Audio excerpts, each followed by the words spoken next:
Gary Lineker explained why the opening ceremony of the Qatar World Cup was not shown on BBC One today. Gary Lineker, 61, defended the BBC as confused fans went to Twitter questioning why the Women's Super League was being shown instead of the World Cup opening ceremony. The broadcaster took it upon himself to correct claims that it wasn't being shown at all, but apologized after speaking too soon. Football writer Grace Robertson wrote on Twitter amid the confusion this afternoon, BBC just decided to ignore the opening ceremony entirely.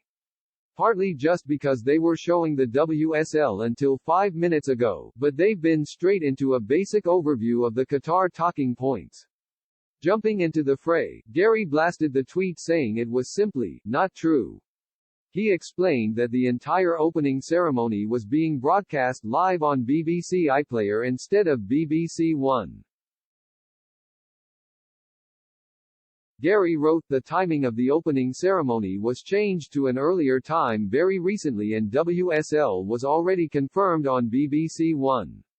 If you wanted to watch it, you could." While Gary's tweet offered an explanation for some, Grace pointed out to the broadcaster that she had already corrected herself, just below the tweet he had replied to. Gary responded, "Apologies, hadn't seen your correction. Worth pointing out nevertheless." Gary is currently leading the BBC's coverage of the controversial World Cup which started today. Discussions of the tournament have largely been dominated by the socio-economic issues in the country rather than the sport. Qatar and Ecuador faced off in the first match of the World Cup, and Gary's opening monologue for the match highlighted the hot topics off the pitch. He described the World Cup as the most controversial in history and a ball has not yet been kicked. Gary noted that the smallest nation to host the competition has faced some big questions.